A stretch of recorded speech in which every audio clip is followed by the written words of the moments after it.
Hi, my name is Junwon Choi. I am a jazz guitarist and educator. In the last video, I explained why most guitarists were never trained to hear melody properly. Today, I wanted to clear up the biggest misunderstanding about melody-based improvisation. Because this confusion stops a lot of players right at the door. Whenever I say melody is the foundation of improvisation, people immediately think this. So, I am supposed to play the melody during my solo? Or worse, that sounds limiting. If that is what melody-based playing was, jazz would have died a long time ago. So, let me be very clear. Melody is not something you quote. Melody is not something you decorate. Melody is not something you repeat. Melody does one job. It tells you where harmony is stable, where it is moving, and where it wants to resolve. In other words, melody encodes direction, not content. Great improvisers are not asking what notes did the composer write. They are asking, what does this melody reveal about motion? Once you hear that, you stop copying melody and start think like it. This is the key point. Great solos do not sound like the melody because the soloist is operating one level deeper. They are not reproducing the melody. They are reproducing the logic behind it. That logic survives different rhythms, different registers, different note choices. As long as the direction stays intact. That's why the solo sounds free but never random. This is where VoiceLid Jazz Guitar differs from most jazz guitar education. We do not treat melody as a line. We treat melody as a translation layer between harmony and improvisation. So, instead of melody quote variation, we use melody, direction, framework, and expansion. This is what allows improvisation to stay musical even when it gets abstract. I will outline this clearly. So, at the step 1, melody third based framework. The melody shows you how the thirds move through the progression. This creates a framework line that already sounds composed because it comes from the tune itself. No scales, no guessing. So, today let's play All the Things You Are. The first 8 measure of the All the Things You Are, which is the melody is every single measure the third of the chord.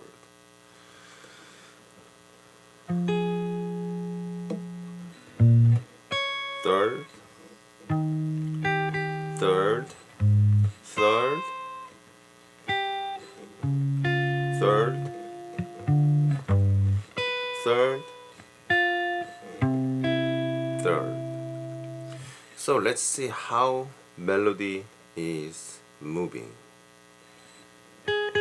Third, directly going to the third of the next chord, and then when it coming back down to the next third note, it coming down,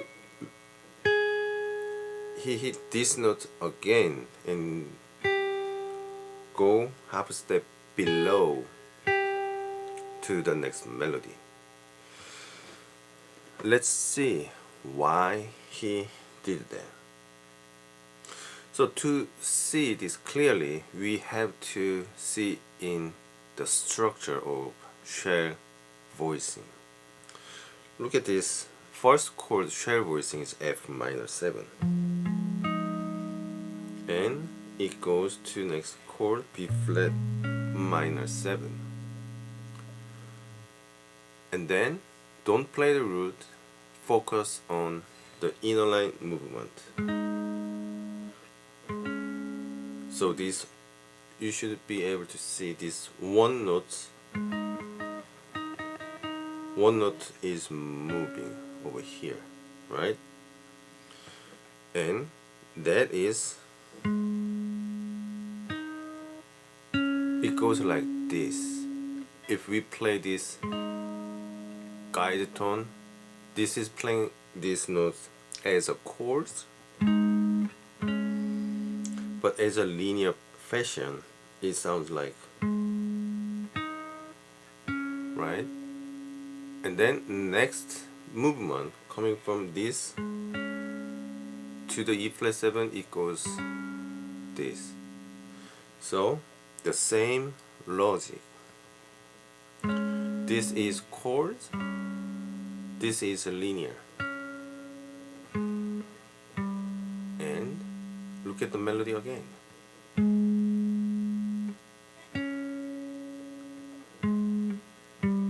This guide tone linear movement is in the melody. First, directly go to the next third, and the second time, it passing through the other guide tone and move to the half step over here. And then it directly go to the next third, and then it going to the next third through the other guide tone again. So what we need to know in this movement is this linear fashion of the guide tone movement.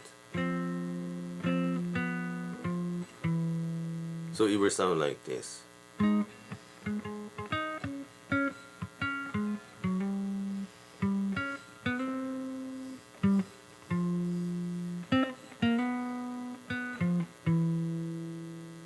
One more time.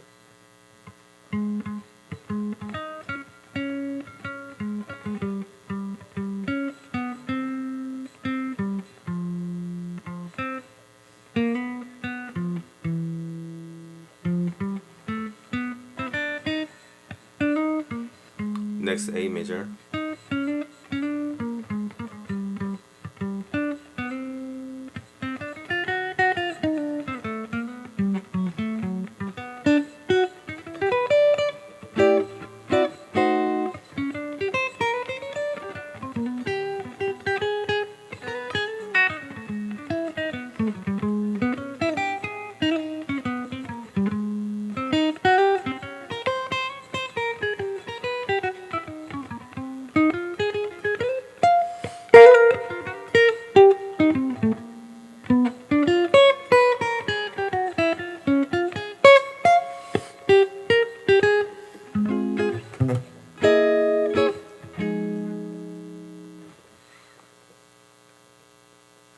I went too far away, but yeah, that is the logic behind step 1 and step 2 and step 3. But let me be clear about what is on the step 2. So step 2 is upper structures as natural extension. Once the framework is clear, upper structures are no longer theoretical. They are simply different ways to color the same melodic direction. This is why advanced harmony sounds intentional instead of just busy. So what I did previous solo of mine, once I get clear those guide tone solo, the linear fashion, I start to looking at the upper structure chord. So this minor 7, the root is on 5th string, adding tension 9 is over here, and the 5th is on the 1st string. So on top of this guide tone, if I just play this, the bass player will play over here, then it will sound like F minor 7, but I am playing and looking at this chord in the A flat major 7. And then second chord over here, and then it goes to the tension 9 is over here when the root is on the 6th string. This is D flat major 7, and then when it goes to the next chord, E flat 7, it just one notes different than the previous B flat minor 7. So this is D flat major 7 flat 5. We are playing this concept over E flat 7, and then it going to the A flat major 7, which is our first chord, and then it repeat itself. D flat major 7 was the second chord, and then from here to the next 251 is just different. It seems a lot thinking in chord progression if you're thinking just chord symbol, but looking at the guide tone movement, D flat major 7, when it goes to the D minor 7, only the bass note is moving. And then once we clear this is D minor 7, then G7 is going,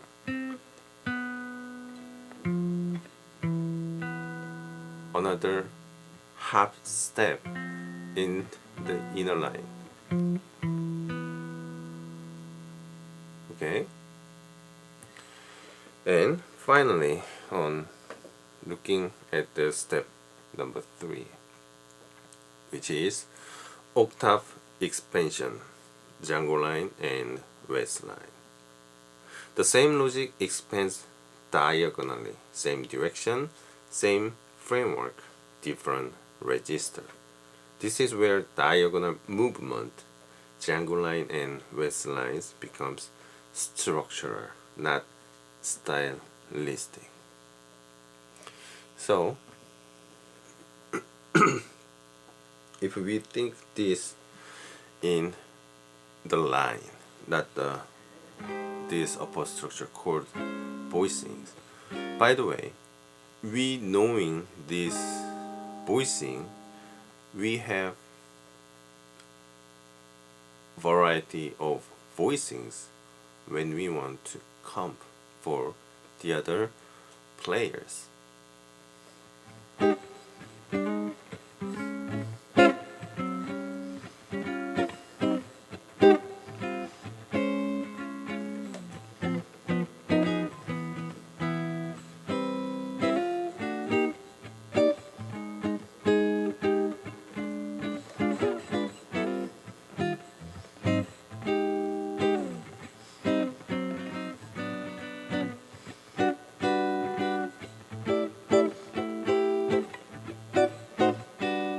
Yeah, something like that.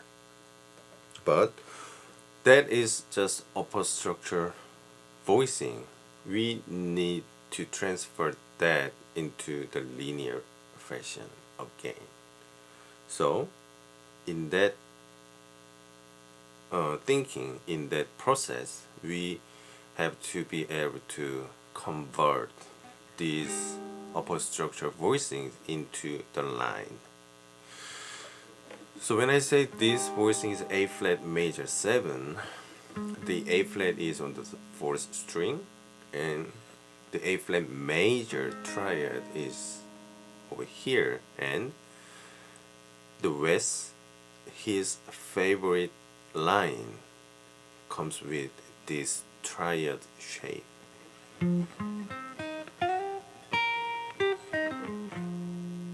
And then the second chord, when it goes to this shape of the voicing, the famous Django Reinhardt, he plays with only these two fingering on that arpeggio. So we can soloing over these two lines.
Here is the paradox.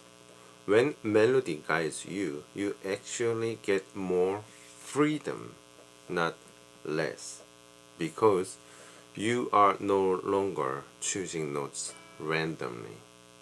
You are choosing intentionally. That is why great players sound relaxed. They are not searching. They already know where they are going. If this idea is new to you, start with essential building blocks on my website. I will put the link below in the description. It retains how you hear melody before you worry about complexity. If you want to see how this logic scales into real professional solos, Jazz Icon vs. Insight shows exactly how melody-based thinking survives fast tempos and dense harmony. Different entry point, but same system. In the next episode, I will answer a dangerous question. If this system is so clear, why do most jazz guitar courses avoid teaching it this way? That answer explains a lot about modern jazz education. I will see you there. Bye.